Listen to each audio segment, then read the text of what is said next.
Good morning, Charles. Thank you for joining this morning. Thank you for being here. And I want to thank Andrew for giving me this opportunity. And also wanted to say that it's been 3 years that I've moved to Canada. And it's been 3 years that I've been coming to church, to New Life Church. And New Life has been part of my uh, life, and it's been a blessing for me. And church has helped me in a lot of ways, a lot of different ways. And I really wanted to thank Andrew and the leaders of the church.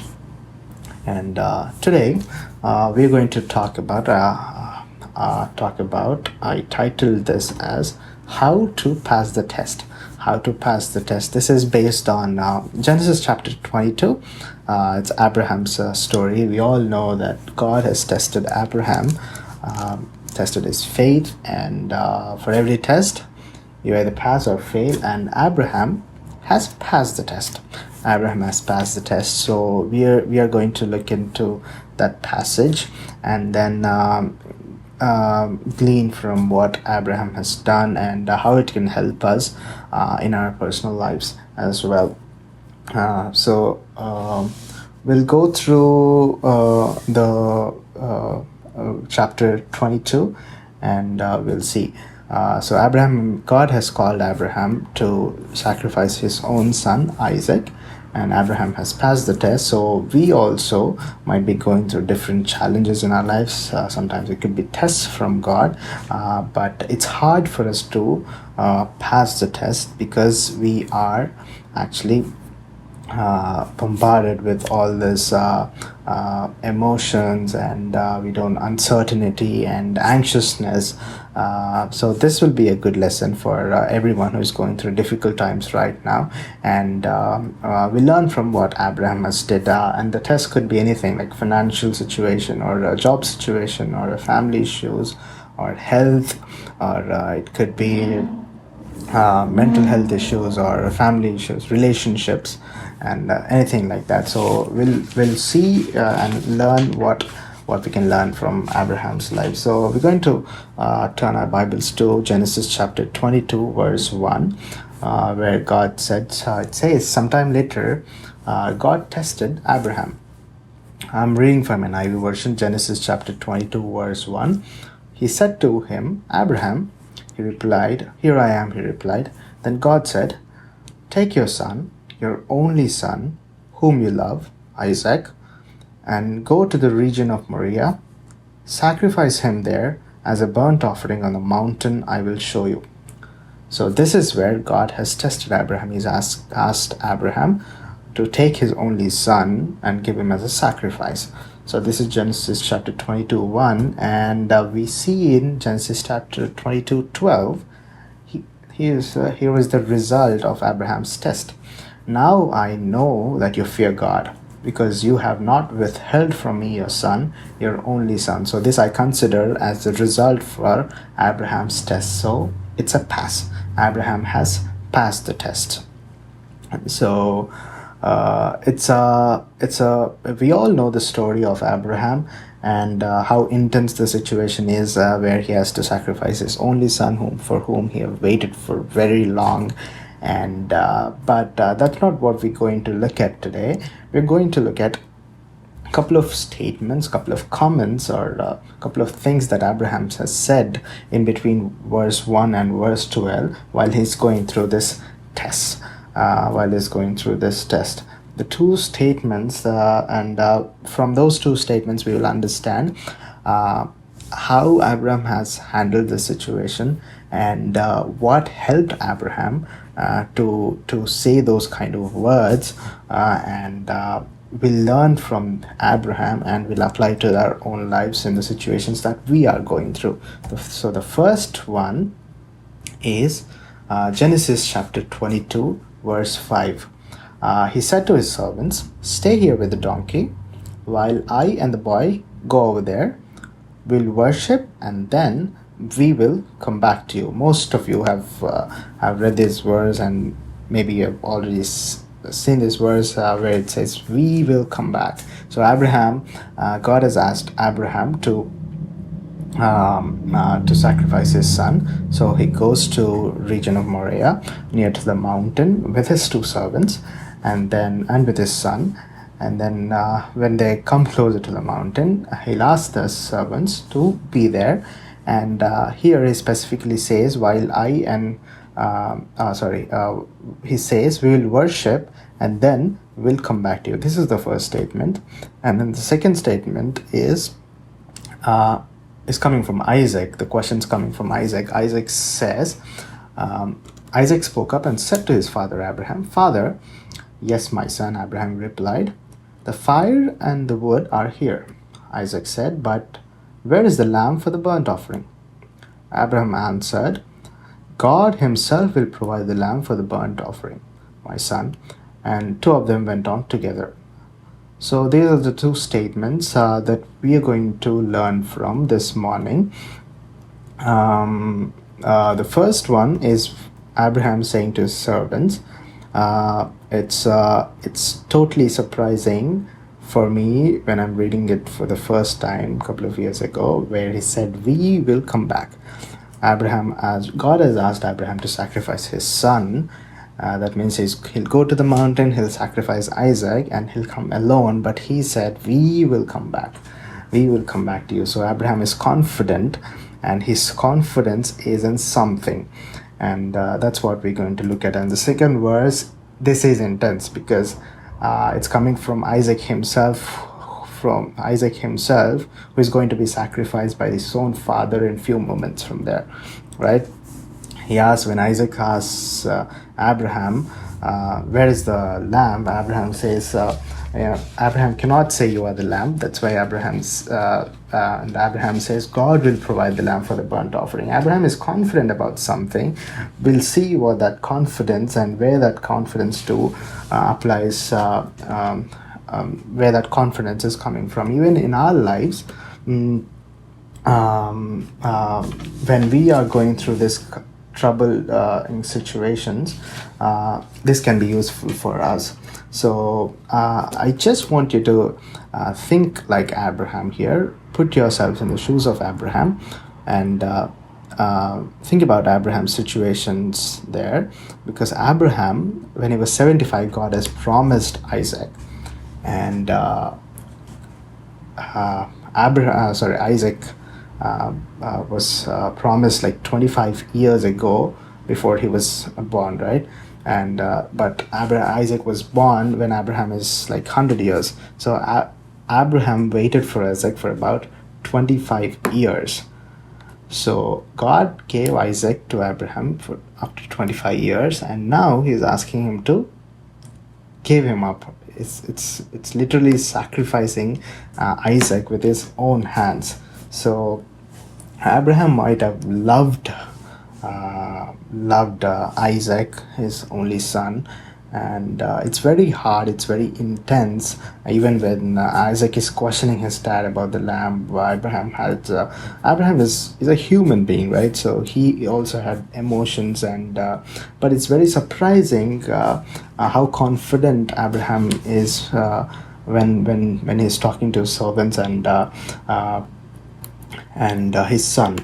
So what is it that made Abraham say these words while he's going through this terrible situation, while he's going through this terrible circumstance? He loves his son. Now he has to give up his son. He has to kill his son, literally.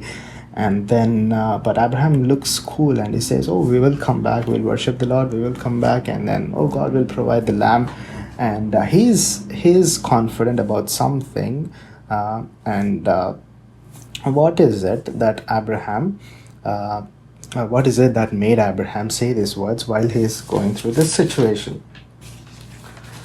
We all know that Abraham is called the father of faith and all that stuff in the Bible, but first, he's a human being, right? He's a human being. He's also going through all these emotions. He loves his son. He cannot give up his son, and it's like a battle between emotions and then the calling of God. The situation, I mean, it's not mentioned clearly, but if you can imagine the situation, it's very intense. It's terrible, giving up your own son and sacrificing your own son is even more, can't even imagine that. So even we also might be going through these kind of situations in our lives, like testing times in our lives, where God has tested Abraham, and God is also testing you and me in our lives, or may have tested before, or maybe you're going through a testing period right now. So we'll learn from Abraham, and we'll see what confidence does Abraham have, and where is his confidence. So I was reading through Genesis, and when I came to 21, and I was thinking, where is Abraham's confidence? And the only thing that caught my attention, or which I can think of, because it happened before in few chapters, is I believe Abraham has confidence in the promises of God. I think it's only because of promise of God that Abraham has his confidence in. So let's look at what God has promised Abraham, and we'll see. So this is the first promise that God has gave Abraham. It's in Genesis chapter 15, verse 4 and 5. Then the word of the Lord came to him. It's talking about Ishmael in the beginning. This man will not be your heir, but his son, who is your own flesh and blood, will be your heir. He took him outside and said, "Look up at the sky and count the stars, if indeed you can count them." Then he said to him, "So shall your offspring be." And in chapter 17, verse 7, "I will establish my covenant as an everlasting covenant between me and you and your descendants after you for the generations to come, to be your God and the God of your descendants after you." And in the same chapter, verse 19 says, "Your wife Sarah will bear you a son, and you will call him Isaac.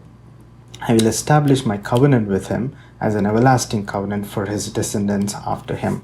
So I believe that the promises of God are the basis for the confidence in Abraham's statements.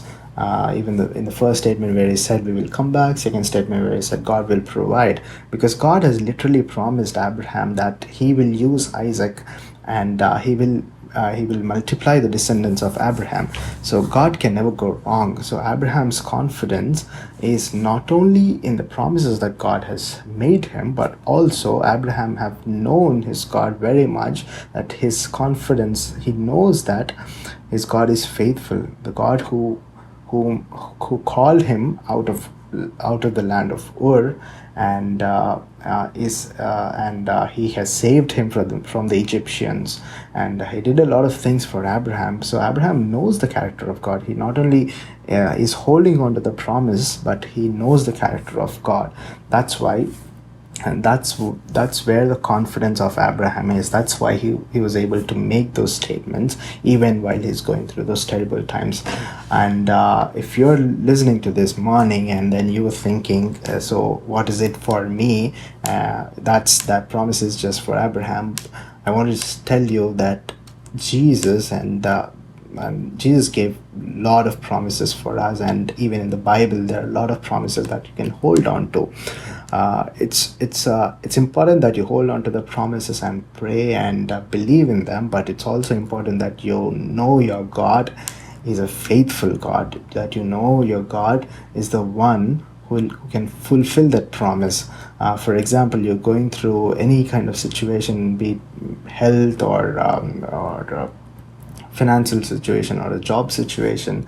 I just want you to encourage with few promises that I go back to them very often, and which will encourage me in my day-to-day lives. The first one is from Jeremiah 29:11. This is a famous one, and I really like it. It says, "For I know the plans I have for you, declares the Lord. Plans to prosper you, not to harm you. Plans to give you hope and future." And there is another one in Romans 28:8. It says, "And we know that in all things God works for the good of those who love him, who have been called according to its purpose." That's Romans 8:28 and 8. So you believe in God, and then God will work everything good for you. And then this is the last one, which I really like and which I go to it very often. It says in Matthew 6:25 and 25 through 27, it says, "Therefore I tell you, do not worry about your life, what you will eat or drink, or about your body and what you will wear. Is it not life more than the food, and the body more than the clothes? Look at the birds of the air. They do not sow or reap or store away in barns, yet your heavenly Father feeds them. Are you not much more valuable than they? Can any of you, by worrying, add a single hour to your life?" So whatever the situation might be you're going through, whatever the test that you're going through right now, I wanted to encourage you through these verses, through these promises that God has given us. There are a lot of other promises that you can hold on to, and also believe that your God is faithful. Our God is faithful, and who can fulfill that promise. The times now might be looking really bad, and situations might be looking intense, terrible.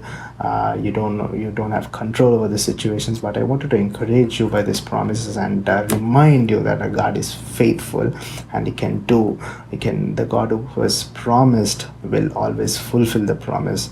So I hope it encouraged you. Thank you so much for listening, and thank you.